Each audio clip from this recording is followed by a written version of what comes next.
I like to think as a painter, as a surrealist painter. Why can I not bring that to the 3D environment? You can do whatever you want in 3D. It's hard to make money in Brazil. A lot of art directors were leaving the country because we have a lot of good art directors in Brazil. And I kind of got into that wave. You don't speak English at this point? No, even like my salary, I wasn't like sure what I would read on. I was always very guided by money. This is going nowhere, I'm not happy. And then the people around me were not happy. So I decided to quit. And my wife asked for divorce like a week after I quit. It destroyed me. It has a big impact. For a couple of months, I was really lost trying to get a grip on like, what am I doing? Like drawing every day got me understanding I have a voice. Things I was feeling that day or that week, I was able to capture them into a form of a character, and it changed my relationship with my art. So that's when the Untitled Army started. Hey Lucas, how are you, man? I'm good, and you guys? Yeah, we're good, man. We're ready to just hang out for a bit and just chat characters and life influences, Batman, Spider-Man. I think the first piece we saw was Batman and Spider-Man piece. So we found more of your work and it was like, perfect. We would love to get Lucas on. And here you are today in all the glory. Yeah, awesome. It's interesting because the characters you saw like is some sort of a new thing I'm doing, like kind of exploring beyond my characters, which I have like a whole like established like sort of visual, and like I had work for 7 years in the animation studio, right? So I was mainly the character artist there. So I was kind of put to work on different styles and different assignments that got me to be able to work from Pixar type to stop motion type of characters. And that's sort of like got me very curious into actually character design, not just like in a box, but as a whole thing, like as just like how a silhouette sparks a whole universe around it. For Spider-Man, I was like doing this really long legs. His body had like a spider-like quality on the design, and then it sort of like just influence everything else out of it. That's the fun of it. For each one of those explorations, I was trying to kind of like lean into like a certain mood. Like for Batman, like I could feel like being like in the 30s when the character was made. It borrows from a lot of other suits, but it's kind of like I was making something unique, trying to get the Bat logo, kind of like expand that into the body so he doesn't have the Bat logo because he is the Bat. I'm Batman. Can you just give a brief introduction to yourself and a little bit about your background, you know, working in advertising and then starting Untitled Army? Yeah, so I moved into the US around 2010. So I did grow up in Brazil, and like a lot of my influence, it's a mix of the culture I got in there, because I feel like those things that you remember as a kid are the things that you seek in life and give you some sort of like happiness, and it's not the same for each person. I was always the kid that was drawing in the class, that kind of like was safe from the bullies. Was it always characters that you drew? I was into caricature. Caricatures, yeah. That was my first like obsession. It's like you don't have internet and those things are like appearing in your life. And imagine like I come from a really small town. So you're being exposed to things in like a small dosage. And when I decided I had to go to college, right? And my brother came in with like a magazine saying, oh, look, there's like a design course, like they do draw there. And then I was like, oh, that's it. I'm going to do this. I was like exposed to a lot of different things that changed myself. The first year of college, there's like the Matrix coming out. It's like, oh, these people are like me, you know, like they like the same things I like. I did design school, which kind of had a very broad approach from brand to drawing to like in the end, even like animation, right? So animation was the final boss of college. Animation just came like recently in my life. Like my first job was more with graphic design, and I eventually landed in advertising.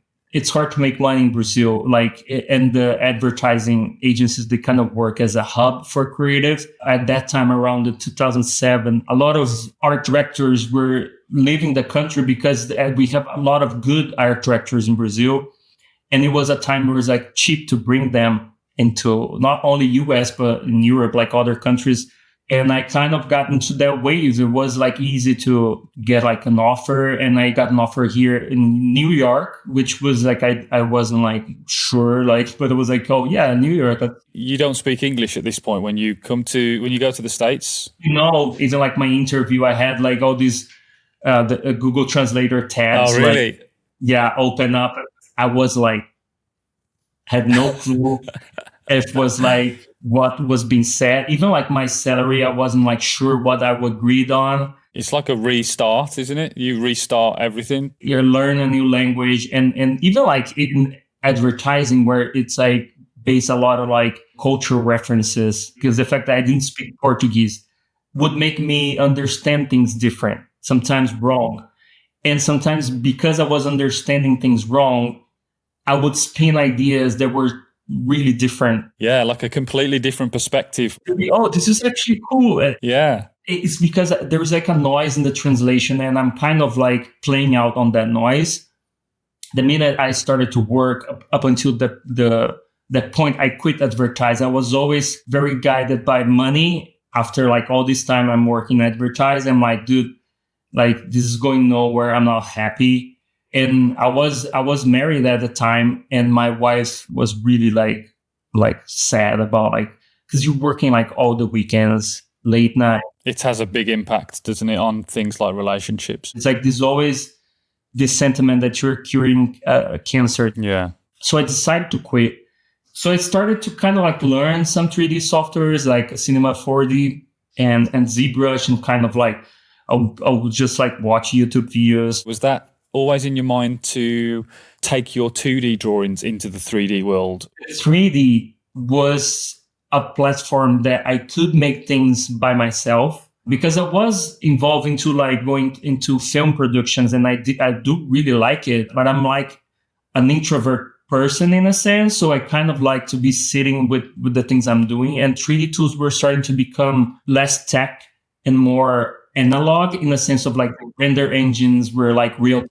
So you're like a photographer kind of putting lights, even like with the tool I use a lot, the Marvelous designer tool, which is for clothing, right? Around that time, I was like, it blew my mind. It was like, because make clothes was like so hard in 3D. And at some point there was like a software where you can tuck in things and pull like, and it's real time. I can get to do the things I like, but in the digital world. And I had some friends in the 3D industry. I moved into the 3D studio, which was a shock too, because like I got there and like I was learning Octane and Cinema, and they were using Maya and Redshift. So for me, it was like, fuck, I start again.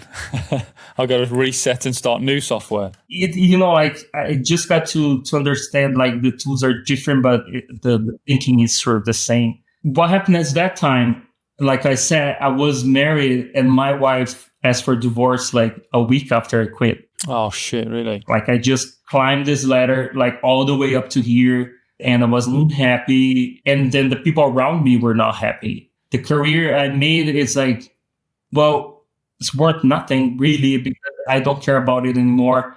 The person I had with me was like really sad, and then to me it destroyed me. Like, and then I was starting like a new job, and I had to be like learning new tools and be like, I want to be into the animation industry, and kind of like it all happening at the same time. That's a lot. For a couple of months, I was kind of like really lost, trying to get a grip on like what am I doing, like. And then there was a couple things that resonate with me. Again, like drawing. That's the thing you love. That's what you always wanted to do. You always did that as a side project. So I decided one day, I was like, I got like a sketchbook, another one, because I always have like millions of those. I went to a coffee shop and I sat down for like an hour, like just drawing again, because after the divorce started, I stopped like creating completely. Was that all quite consuming, and then this felt kind of like a freeing moment? Yes. And I post on Instagram, like I might do this as an experiment of coming every day to a coffee shop and do a drawing. And I'm going to call this like High on Coffee. And I did that the next day, and the next day, and the next day. And that's when it started to click to me that things I was feeling that day or that week, I was able to capture them into a form of a character or a scene or things that would kind of like be more flexible. But yeah, like that process of drawing every day got me back on my foot of like understanding I have a voice. And I feel that's why it resonates with people, because those things are in the air. It's like you're not coming up with things out of the blue. When you're a creative, you're like catching a fish and you're prepping like a chef. That's what I understood with time. And it changed my relationship with my art. But I feel like on that experience, it was like really like traumatic for myself. It did flip a switch and some wires got crossed. If I'm not creating, I'm not alive. So that's when the Untitled Army started. So Untitled Army was almost you creating a creative like persona, like through the sketches into this kind of, this is me and this is me creating. I didn't want to use my name because that's the thing too. In the beginning, I was very vulnerable, like to put my name like Lucas. And then like I have a character that has like a spear through his heart. I didn't want to feel shy or being like, oh, I'm somebody's son or somebody's brother or like whatever, and feel like, oh, why are they my friends, they're gonna think like of this drawing, like, oh, stupid or silly or like blah, blah, blah. Of course, some people knew it was me, but most people, they up until very recently, they thought it was like a bunch of people or a group of people.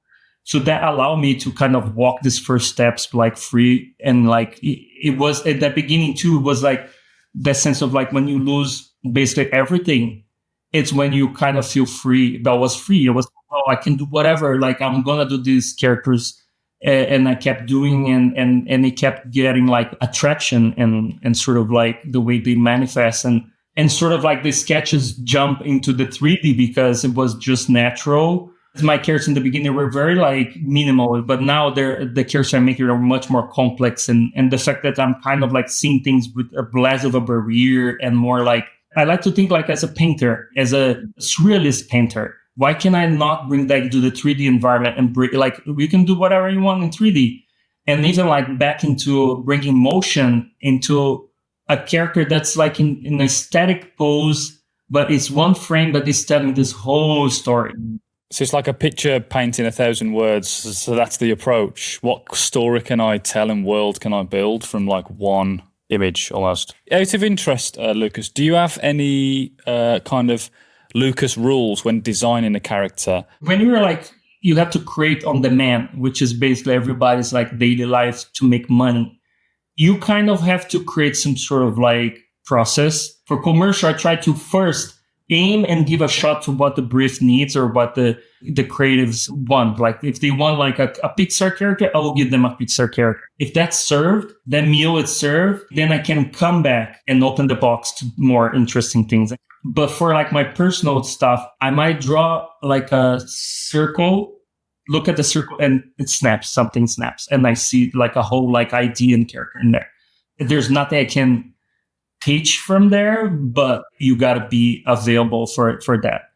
I do have a bunch of like things that I like to play with. For instance, like if I'm like designing like this character, right, that like the Batman like that I made, although you can do anything in 3D, for this character, I want him to feel restrained by the design. I wanted to get a stop motion look. I tried to think on like, what are the rules of the physical world? So I designed them like with that in mind. But I don't have much tips, but to put shapes and things on the paper. Like I said, I used to walk around like right with the sketchbook. I kind of like did that for a couple of years. If you scroll back into my feed, you're going to see like this is like black and white basically because it's all like sketches. But now it's all color. Now I just do thumbnails and I jump into Procreate to paint them. I spend enough time creating shapes and forms, and I wasn't good at colors, right? Because I was making colors in 3D, which is sort of like, oh, we just put a light texture. Yeah.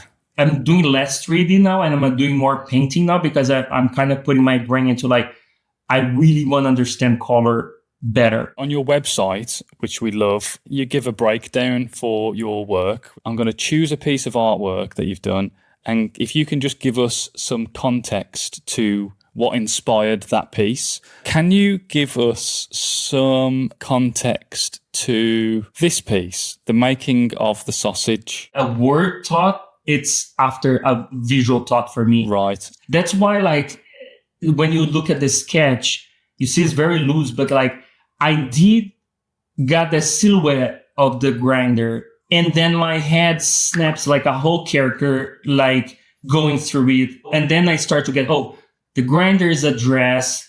The character is a woman going through the grinder. And then I start to put in things like, oh, maybe she's like more like chunky going through this like stuff that's like putting her into a shape. There's like elements of like making people feel uncomfortable, and like the fact that she looks like a little ballerina, like these things. Then they start to, it's like a snowball. They just start to pop glue, and like they just become like something. But there's all these things that I'm like peppering, and then it's just become brilliant. And what's really interesting is when other people's interpretations of other people's artwork. So, you know, you've got your explanation, but it will touch and hit different thoughts and feelings and provoke things in other people in different ways. It's always great, which is art. Sometimes people see things collectively on something that I didn't see, and I'm like, oh, I get it. Like I wasn't thinking about that at all, but it's like I get it, you know. Cool, man. Cool. Interesting. Another one then, I mean, you've given information off the groove yard, which was a funny thought of imagine if I could play the bass on my ribs, which is in the description of that one. You know, you gotta be observer, like, and that's a movement I do a lot, like an air guitar, but it's like, like playing my ribs like that. Yeah. I do that all the time, like in front of the mirror after I take a shower. I'm like, I'm doing that. And then it's like, wow, that would be cool because the ribs are like the bass chords, and like, and then it's just like that, you know, like just paying attention to, because we are like so silly and we all share these things. We're like, our minds are like trying to normalize things for us, but everything is surreal in a way that everything is on top of everything. Awesome. And again, you talk about shape and silhouettes. It's so strong. And it seems like the more simple the shape, the more bold and like impactful it is. That's what I feel. I'm going to pick another one. What were you thinking when you made Tied Me Up? Yeah, I feel like the Tied Me Up came during the COVID time. So that's more like that feeling of being constrained, sort of like I'm being like locked in here. But you see like how the mood of the time changes.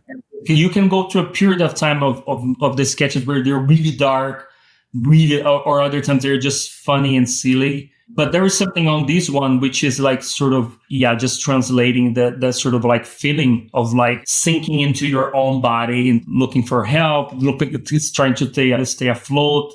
That sort of like feeling. Yeah. Nice. And the last one for us to just explain would be, let's choose Full Mental Jacket. What were your thoughts when creating this piece? If you look at the character animation, you see only his eyes are like bulging, and whatever he's shooting, like the crazy that he's shooting, is just shooting his brain internally in a way. I feel like in general, the cultural we live in, there's a lot of that I touch in my characters about the state of the world, the way we're consuming things, and it's just like, it's like we're just overwhelmed with the thing, and we think we're like going to war, like so it's like this sense of like urgency and emergency all the time, things that are burning and damaging your brain, and you're like feeling you're doing like something great for society, but it's just like stupid, you know. But I think there's something about that in the character. But a lot of them do have that sort of critical to the system, critical to the economy system we live in, and trying to be not so hypocritical, like trying to show things for sometimes they're unsettling. I remember when I did this, I had sometimes people come and like, oh, there's like a war somewhere. It's like, dude, that's the point of things like that, is for us to think about it. Why are we doing wars? Why are we treating women in a certain way? Like, it's for us to think about it, you know? Absolutely. I could go through all of them because they're so... Yeah, they all have something. They're not just like random. They all have like a certain thing that happened that day, that week. Yeah. What advice would you give to artists still trying to figure out what they want to say through their work? We are like slave to time. There's nothing you can do about it, but to maybe prepare yourself to work with time and not waste so much of it. In my case, like time took a toll at my older years in a cathartic way, in a very dramatic way. But I feel one thing that I try to do, and I still try to do, it's like being honest with what I'm doing, which is like, well, I am an artist, but I still have to make a living. In the beginning, I was too drawn to money. And that's why I went that way into advertising. And it's a choice. I made that choice. I was making more money, but then the art that I wanted to make never came out of it. Now I'm in my later years where the art is just like coming out. But then it is hard. And it's not just for me, but as an industry, it is getting harder and harder to make money out of your capacity as a creator. It's just the way things are shifting. So I think you gotta feel honest and be realistic of things. Is like pay your bills, but have a plan. Like even like when I wanted to work with animation, I was after work learning, pushing to get new skills and stuff. And that's what most people will say is like push yourself. It does work. And another thing is like you are the only one that will believe and care about you. If you do not, nobody else will. You got to trust your guts in a way. I am fine if the creative industry collapses and there's not a job or like something I'm fine with that. I got to that point of understanding that you can't lose your head about it because it's like not everybody's going to make it. Not everybody's going to have like really great successes or really tough market. But I feel develop more your taste, develop your eye, develop like things that make you unique in that sense, because like tools and like skills, they go like I was like a Flash animator in the 2010s when Flash was a thing. And that people don't even know what I'm talking about. There was a time there was like every website was made on Flash. Yeah. I was like the best at it, you know, but that doesn't exist. So it's like, if you get stuck into certain things, like, dude, you die with it. Yeah, that's true. You're going to die with the 3D. You're going to die with the Flash animation. So just like keep yourself moving, keep yourself with the head up and trust your guts. Great advice. Thank you, Lucas. Another question. What do you do when you're stuck or uninspired? And do you have any habits or mindsets that really help reignite your creativity? Before the pandemic, I was really mobile. I was like, especially in New York, I was like biking everywhere with my sketchbook. And like I would sit in the park, draw a little bit, like moving around. It's helpful because like there might be a person that passes by that triggers something. There might be a sound or like, that kind of like stuff. So moving for me helps when I'm stuck, I feel creatively. Nice. Do you believe artists should create for themselves first or for an audience? Or is there a balance? I feel you always create for yourself. The audience, it will just pull you into certain directions that might be beneficial in the short term. In the long term, you should always be looking at what you want to be doing and like aiming that. So it's like forces that are pushing you around. I feel if I have to put one first, it's for me, I'm making things for myself, really. You will listen to people and people, they might not understand what you are. Even with the superhero characters, right? A lot of people saw my work in a certain way. And then I started to do these characters. It's like, I can do these things, but I'll do my way. Lately, I feel like in this last year, because I quit the studio I was working with. After I quit advertising, I stayed there for 7 years. And then the last year, I kind of like went full on a freelance and sort of like trying to open up. And that's what I'm trying to do. One is educating them instead of them educating me of what I should do. It's like, okay, great. Like superheroes, like these properties are cool. They get likes, but this is how I would do it. And some people might just be like, oh, what the fuck is this? Like, but I don't want to be in the box anymore. Just, I'm going to put that out there, you know? Yeah. And putting your personal work out into the world can feel very vulnerable. It's a vulnerable space when you're posting on Instagram or wherever. How do you deal with that as an artist? Every person has like a limit, because the minute you put the things out there, you're opening a door where like people might comment and do like some comments that you might not like. People, they put a lot of like behind the scenes, or like they're more like entertaining their channel. My channel, I put just my art in there, but I do like to put in a lot of my positions on things that my work speak with, because it's like, well, if you don't like what I'm talking here, you shouldn't be even like here to offend me in a certain way. So that in a way creates a sort of a bubble that's like, well, these dudes have this certain like thinking, and that certain thinking comes with the art. The art is not like speaking nothing. It is my voice, and it will voice the things, either like vulnerability or like things that I find wrong in the world. So I try to talk that a little bit, because sometimes people just don't understand. But I feel like Instagram, at least for my platform, it's safe. But I feel as an artist, I like to tell this to people, how to feel engaged with yourself is try to get smaller bites of things out. So you keep some sort of like dopamine running, and then you start to feel more comfortable.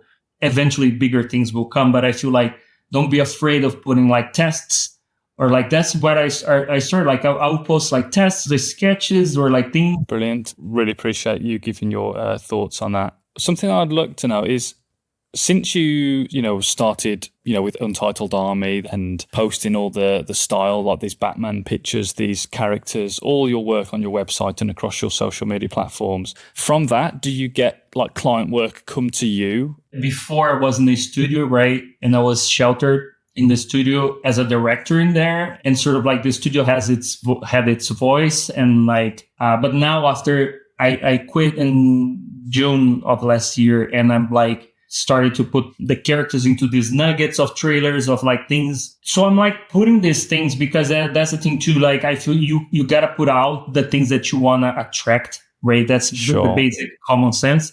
Because then I do get approached to make things that are like appropriate for the things I create. I have been getting some stuff, but I will say like this last year, like it's been okay. But from my experience of this last year, I cannot tell you how much is like how bad the market and the whole thing with the creative industry is.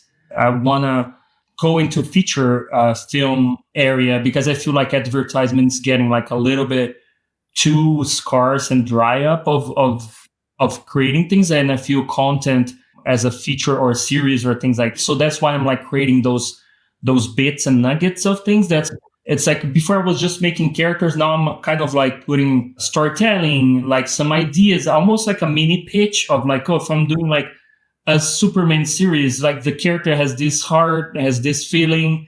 And that's what I'm kind of trying to do right now. I have had talks with some people, but nothing that really got traction yet.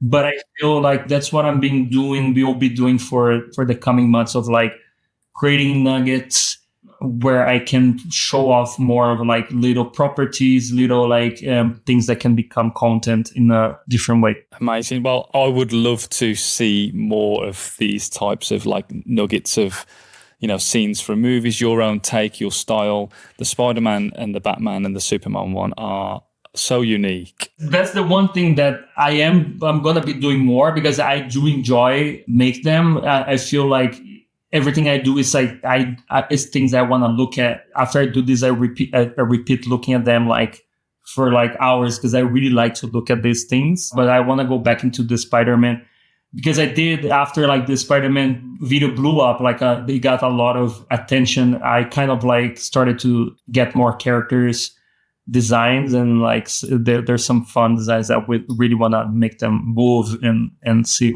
what they look like. When I first saw the Spider-Man design, it's not like it at all, but something fresh and different. It reminded me of something really famous on the internet of Spider-Man, I think. Oh yeah, a lot of It's funny because I have a lot of these things like people start to repeat, and I haven't seen that one before. Then I went to look after it, and I see he's like, yeah. Obviously, yours is very unique and different, but just that like really funny, odd design of a character that's different. Yeah. Well, Lucas, I just want to say thank you for hanging out with us and diving into your thoughts, your processes, giving us advice.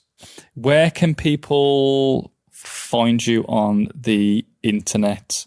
Mainly, I post on Instagram, so it's Untitled Army. That's where like everything fresh comes there first. I post every day a new art, but I'm on Behance, I'm on Twitter, but mainly, if you want to catch up the latest, it's on Instagram. Awesome, man. Well, we are excited to follow all the new creations that you create, Lucas. Thank you. It's been an absolute pleasure hanging out with you, and appreciate your time as always. Yeah, thanks for having me. Thanks for finding me in the crazy club, like so many things. Like I feel like there's so many things happening. It's just like, and it's nice to sit down and talk about process and things like that. Yeah. Brilliant. Well, we're glad we found you, and thanks for your time. Awesome. Brilliant. Well, all the best, Lucas, and we'll speak to you very soon, man. Thanks for having me. Take it easy. Bye, Lucas. Bye.